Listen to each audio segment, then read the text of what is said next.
नमस्कार, जय माता दी। स्वागत है आप सबका अंजुस किचन में। और आज हमारे किचन में बनने जा रहे हैं सभी बच्चों के फेवरेट, यानी आजकल तो बड़े भी खाते हैं।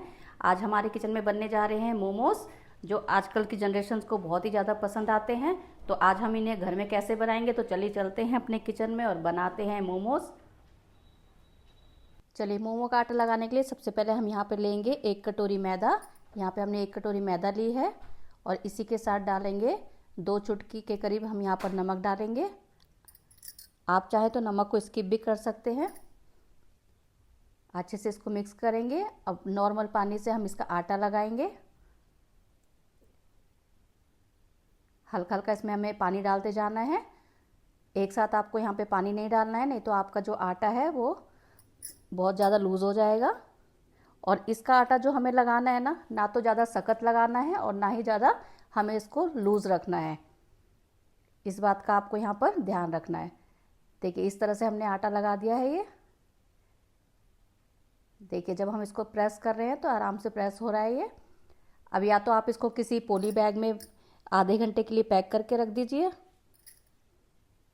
अब यहाँ पे हम चटनी बनाएंगे। चटनी के लिए यहाँ पे मैंने 1 गिलास पानी डाला है, उसके साथ ही मैंने कुछ लहसुन की कलियाँ डाली हैं और इसी के साथ हम डालेंगे सूखी लाल मिर्च।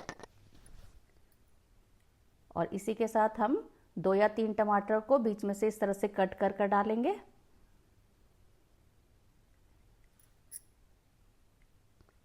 अब इसी के साथ हमने यहाँ पे 1 प्याज को इस तरह से स्लाइस करके काट दिया था। अब इन सबको हम अच्छे से बॉईल होने देंगे। तब तक हम यहाँ पे स्टफिंग के लिए मैंने जो पनीर लिया है, यहाँ पे पनीर को मैंने अच्छे से ग्रेट कर लिया है। उसी के साथ मैंने यहाँ पे बारीक कटा प्याज डाला है और इसी के साथ डालेंगे हम बारीक कटी शिमला मिर्च और इसी के साथ डालेंगे हम बारीक कटा हरा धनिया। और इसमें अब हम थोड़ा सा स्वाद के अनुसार नमक डालेंगे और इन सबको अच्छे से मिक्स करेंगे। स्टफिंग यहाँ आप किसी भी अपनी मनपसंद की भी बना सकते हैं, पर मैंने यहाँ पे पनीर का इस्तेमाल किया है। अब अपनी यहाँ पे चटनी को देख लेते हैं। चटनी हमारी अच्छे से बॉईल हो रही है यहाँ पे। अब 1 कटोरी में हम नमक लेंगे। स्वाद के अनुसार हमें यहाँ पर नमक लेना है और इसी के साथ हमने यहाँ पे आधे स्पून के करीब चीनी ली है और इसी के साथ हम यहाँ पे लेंगे कॉर्नफ्लोर। 1 चम्मच के करीब मैंने यहाँ पे कॉर्नफ्लोर लिया है और थोड़ा सा पानी डाल के इसका हम एक घोल तैयार करेंगे। देखिए, इन सबको अच्छे से हम मिक्स करेंगे। इससे जो हमारी चटनी बनेगी उसमें एक थिकनेस आ जाएगी। अब हमने इसको भी बॉईल होते हुए पानी में डाल दिया है। देखिए, अच्छे से हमारी यहाँ पे चटनी तैयार हो चुकी है। अब इसको हम ठंडा होने के लिए रखेंगे। जब तक हमारी चटनी यहाँ पर ठंडी हो रही है, हम अपना आटा देख लेते हैं। देखिए, आटा भी हमारे अच्छे से आधे घंटे का रेस्ट मिल चुका है। आप चाहें तो इसको आधे से ऊपर भी रख सकते हैं। अब यहाँ पे मैंने थोड़ा सा लिया है घी और दोबारा से इसको नीड करेंगे, यानी अच्छे से इसको दोबारा से हम मस लेंगे। अब हमारी चटनी भी यहाँ पे ठंडी हो चुकी है। अब हम इसको क्या करेंगे ना, मिक्सर जार में डालकर इसको हम अच्छे से ग्राइंड करेंगे। आजकल मोमोज सभी बच्चों की पसंद बन चुके हैं और आप अगर इसको घर में बना कर देते हैं तो एक तो साफ़ सफाई का ध्यान रखते हैं और दूसरा, अगर आप उनसे कहते हैं कि आज मोमोज बने हैं तो पल भर में कैसे गायब हो जाएंगे आपको खुद ही नहीं पता चलेगा। देखिए, चटनी हमारी बनकर बिल्कुल रेडी हो चुकी है। अब हमारा जो आटा था उसमें हम छोटी छोटी लोइयाँ तोड़ेंगे और इसको हम बिल्कुल बारीक बेलेंगे। जितने बारीक आपकी ये लोइयाँ बेलेंगी ना, उतने ही परफेक्ट आपके यहाँ पे मोमो बनेंगे। देखिए, थिकनेस का आपको यहाँ पे ध्यान रखना है। जो किनारे हैं इसके बिल्कुल बारीक होने चाहिए, मोटे नहीं होने चाहिए। अब जो स्टफिंग हमने बना कर रखी थी ना, अब वो उसको बीच में सेंटर में डालेंगे। देखिए, अब किनारे पे से हम इस तरह से इसको फोल्ड करेंगे।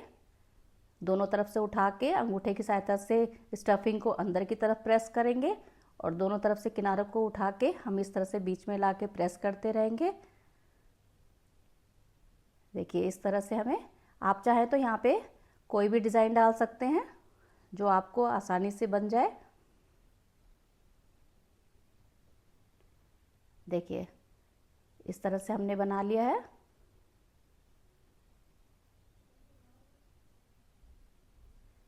देखिए लास्ट तक हमें इसी तरह से करते हुए जाना है। देखिए यहाँ पे बन के रेडी हो। मैं दूसरा दिखाती हूँ आपको। दोबारा से हम इसी तरह से लोई को अच्छे से बेलेंगे और इस तरह से किनारे उठा उठा कर, जिस तरह से आप कपड़े में चुन्नट डालते हैं ना, सेम वही प्रोसीजर है, उसी मेथड से आप करते रहिए।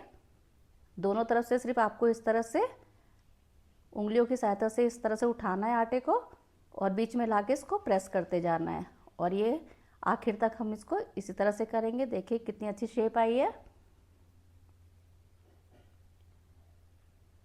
चलिए एक और दिखा देती हूँ मैं आपको। बहुत आसान है, कोई मुश्किल नहीं है।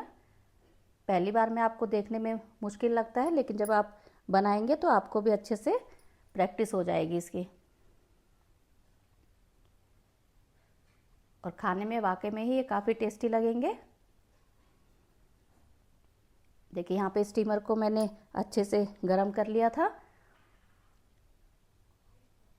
और मैंने इसको अच्छे से ग्रीस भी कर लिया था। अब जो हमने यहाँ पे मोमोज बना के रखे थे अपने, वो एक एक करके इसके ऊपर रखते जाएंगे।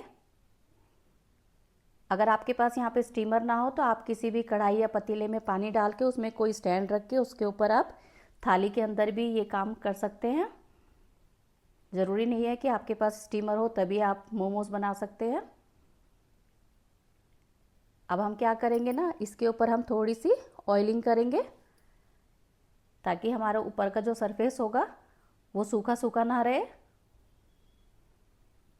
देखिए ब्रश की सहायता से हमने इस तरह से हल्का हल्का इस पर ग्रीसिंग कर दी है।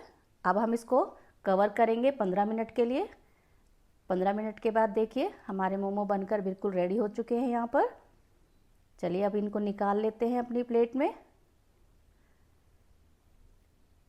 और ये वाकई खाने में काफ़ी टेस्टी लगेंगे आपको।